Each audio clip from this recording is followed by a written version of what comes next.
The Wheel of Thought, Dhammapada Verse 1, The Architecture of Mind. There are days when my mind feels scattered before the day has even begun. A notification pulls my attention one way. A worry about tomorrow pulls it another. Old conversations return without invitation. Future problems arrive before they exist. By evening, I can feel strangely exhausted, not because of what happened, but because of where my mind has been. The Buddha saw this long before our screens, schedules, and endless streams of information. In the opening verse of the Dhammapada, he points to something both simple and profound. Our experience follows the movement of the mind. What we think, repeat, cling to, and carry becomes the path beneath our feet. This is not a teaching about blame. It is a teaching about seeing. If suffering has a pattern, perhaps it can be understood. If it can be understood, perhaps it can soften. So for a little while, sit with me. Let's follow the wheel of thought together and discover where it truly leads. The first footstep. Most suffering does not begin when something happens. It begins a moment earlier. A comment arrives. A plan changes. A message goes unanswered. Before the world has fully touched you, the mind has already started shaping a story around it. A tightening appears in the chest. A silent resistance forms. The day begins to bend around a thought. The Buddha pointed toward this simple but profound truth. Mind comes first. Experience follows. What you live is not only what happens, but how consciousness meets what happens. In the modern world, this process moves so quickly that it often becomes invisible. Notifications, deadlines, expectations, and comparisons arrive one after another. The mind reacts automatically. It judges, fears, defends, and reaches. Soon the reaction feels like reality itself. But if you pause and observe carefully, you may notice something remarkable. The tension was not hidden in the event. The tension appeared in the movement of the mind toward the event. Like the first footprint on a wet path, that moment shapes every step that follows. This is where freedom begins. Not at the end of the journey. At the very first footstep of awareness. The seed beneath the soil. A tree does not appear suddenly. It begins as a seed hidden beneath the ground. The Buddha's teaching invites you to look beneath appearances in the same way. Every word spoken. Every action taken.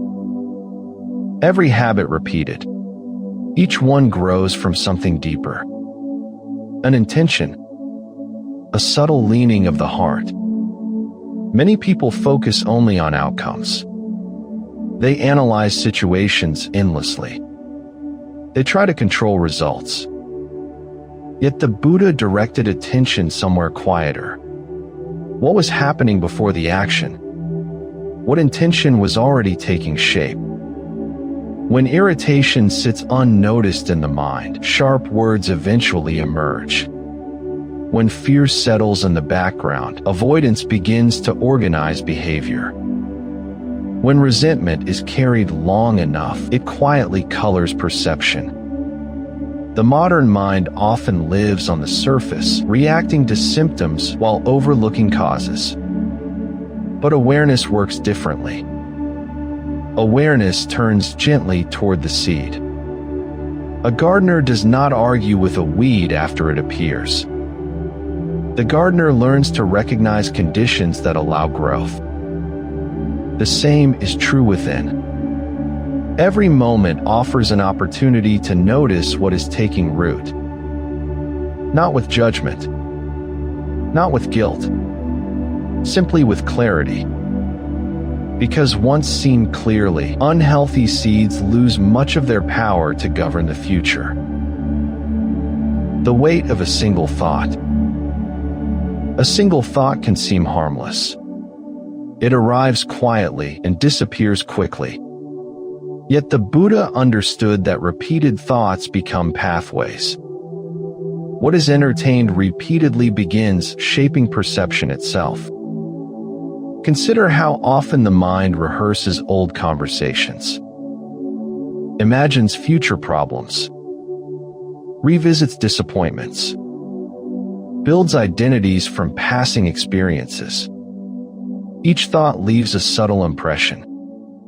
Like water flowing over stone, repetition creates channels. Eventually, the mind follows those channels automatically. This is why a moment of anger rarely remains a moment. It seeks continuation. It gathers evidence. It recruits memories. It strengthens itself through repetition. Soon a temporary feeling begins masquerading as truth.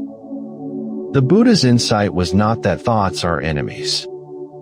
It was that thoughts become suffering when they are believed without examination. A cloud passing through the sky causes no problem. Trying to build a house inside the cloud does. When awareness observes a thought, instead of becoming trapped inside it, something softens. The thought still appears, but it no longer commands. And in that small space between awareness and reaction, the entire direction of a life can begin to change. The invisible cart. The Dhammapada compares suffering to a wheel following the hoof of an ox pulling a cart. The image is simple. Where the ox goes, the wheel follows. The Buddha used this image because consequences are rarely random. They emerge naturally from causes already set in motion. Today, many people experience this as emotional momentum. One moment of irritation becomes an argument. One argument becomes distance. Distance becomes loneliness. Loneliness becomes another reason to feel misunderstood. The wheel keeps turning. Not because life is cruel, because causes continue producing effects. This can feel uncomfortable to recognize. Yet it is also deeply empowering. If suffering follows certain patterns, then understanding those patterns matters. The wheel is not punishment. It is process. Like an echo returning from a mountain. Like a river following gravity.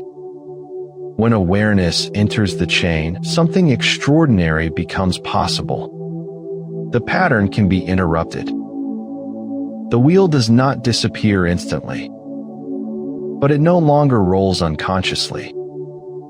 The Buddha's teaching invites responsibility without blame. You are not asked to condemn yourself for past momentum. You are invited to understand it. And understanding creates the possibility of a new direction. The blindness we do not notice. The story of Curation speaks of physical blindness.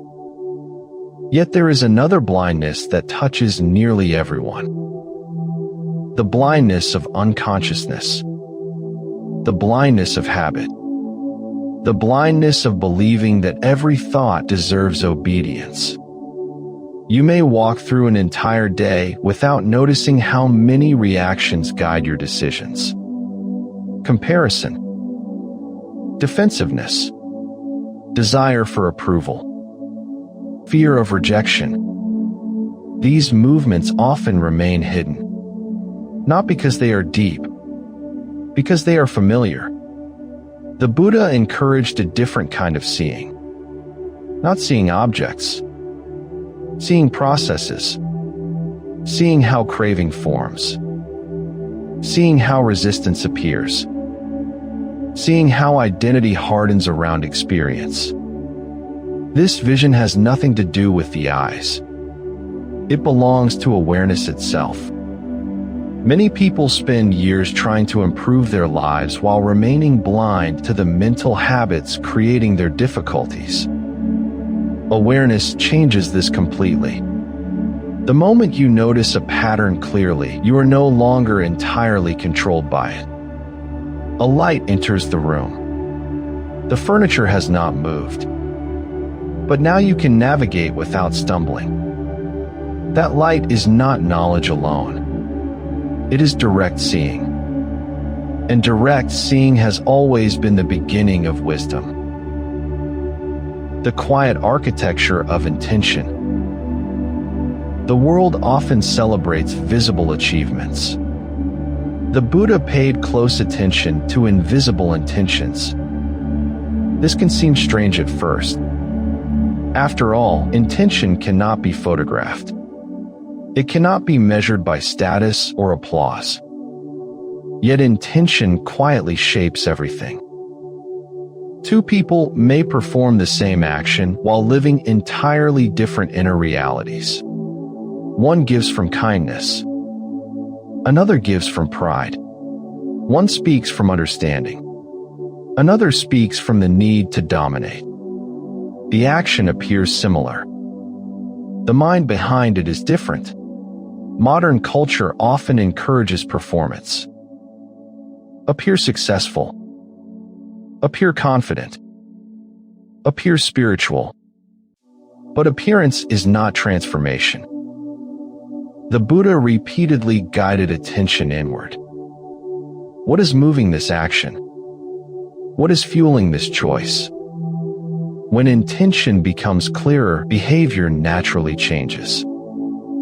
Not through force, through alignment. A river does not struggle to flow downhill. It follows its nature. Likewise, when awareness recognizes wholesome intentions, life begins organizing itself differently. Less conflict, less inner division, less exhaustion. The energy once spent maintaining appearances becomes available for presence. And presence reveals a quiet integrity that requires no audience. The fire that burns the holder. When anger arises, it often feels directed outward. Someone said something. Someone failed. Someone disappointed you. Yet the Buddha observed something deeper. Before anger reaches another person, it first passes through the one carrying it. Like holding a burning coal. The heat is felt immediately. This is why resentment creates such exhaustion. The mind keeps returning to the wound, replaying events, building arguments, imagining victories. Meanwhile, the body tightens.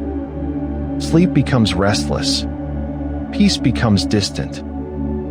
The strange paradox is that anger often promises relief while producing strain. The Buddha's way was not suppression. It was understanding. Observe the sensation. Notice the contraction. Watch the story forming around it. As awareness deepens, anger begins revealing its true nature.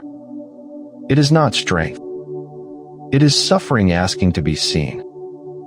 A storm loses intensity when no longer fed by resistance. The same happens within. Compassion emerges naturally. Not because forgiveness is morally required. Because carrying fire eventually becomes too painful. And awareness discovers that setting it down is intelligence. The river of change. One reason suffering persists is the hope that life will remain still. Yet nothing remains still. The Buddha pointed toward impermanence not as philosophy but as direct observation. Everything changes. Thoughts change. Emotions change. Relationships change. Bodies change. Entire identities change. Still, the mind often negotiates with reality. It wants certainty in an uncertain world. It wants permanence inside movement. This creates tension. Imagine standing in a river while demanding the water stop flowing. Exhaustion is inevitable. The river is not wrong. The expectation is. Modern life amplifies this struggle. Careers shift, technology evolves. Social roles transform rapidly. The mind searches for solid ground. The Buddha offered a surprising alternative. Stop searching for permanence where permanence cannot be found. Instead, learn to flow consciously. A tree survives strong winds because it bends. Water reaches the ocean because it yields. Awareness allows the same flexibility. Change continues, but suffering decreases. Not because reality becomes stable, because your relationship with reality becomes wiser. And wisdom moves like water. Gentle, responsive, unafraid.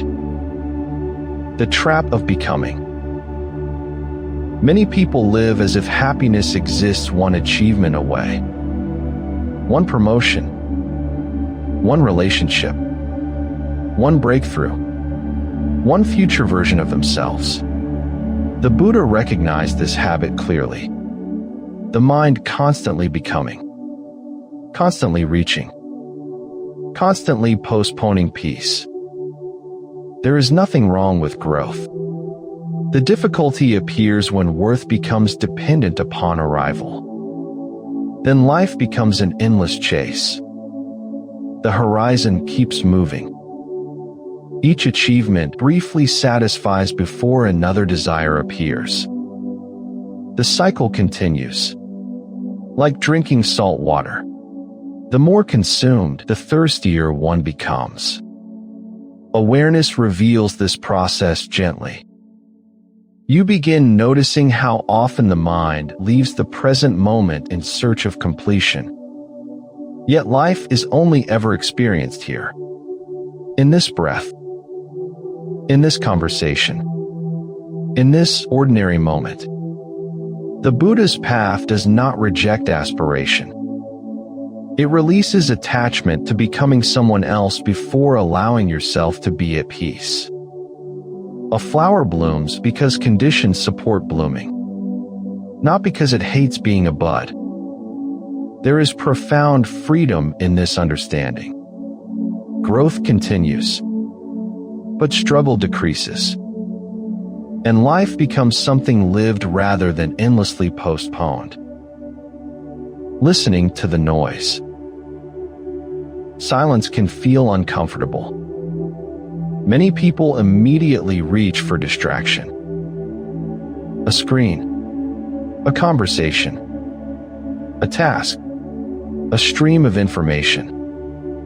Anything to avoid meeting the restless movements underneath.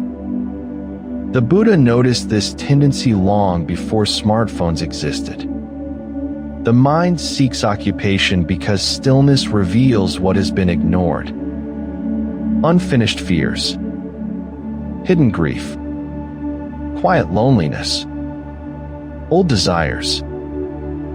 Yet avoiding these experiences does not dissolve them. It merely postpones the meeting. Awareness offers another possibility. Sit quietly. Listen. Not to music. Not to commentary. To the mind itself. At first, the noise may seem overwhelming. Thoughts arrive endlessly. Plans appear. Memories surface. Judgments multiply. But something remarkable happens when observation remains steady. The noise begins revealing its patterns, its repetitions, its predictability, its impermanence. You discover that awareness is larger than the noise it observes. Like the sky containing weather. Like the ocean containing waves. Stillness is no longer threatening. It becomes illuminating. And within that illumination, many burdens begin dissolving on their own. The middle current. The Buddha often pointed away from extremes. Not because extremes are immoral, because extremes create imbalance. The modern world celebrates intensity. Work harder. Push further. Optimize everything. At the same time, exhaustion often leads people toward the opposite extreme. Withdrawal, avoidance, numbness. The middle way invites another approach. Neither forcing nor abandoning. Neither clinging nor rejecting. Consider a musician tuning an instrument. Too tight, the string breaks. Too loose, it cannot produce music. Balance creates harmony. The same principle applies internally. Right effort is not strain. It is intelligent engagement. Awareness notices when pressure becomes excessive. Awareness also notices when complacency begins taking over. Then adjustment happens naturally, like a sailor responding to wind, not controlling the ocean, working with conditions. This approach feels surprisingly gentle, yet it produces remarkable stability. The energy once lost in extremes becomes available for clarity, and clarity allows life to unfold with greater wisdom, patience, and resilience. The mask of spiritual identity. Even wisdom can become something the ego tries to possess. The Buddha understood this subtle trap. A person may begin seeking freedom and accidentally build a new identity around seeking itself. I am spiritual. I am awakened. I understand more than others. The labels change. The attachment remains. This creates a hidden tension. The mind becomes invested in maintaining an image. Soon practice becomes performance.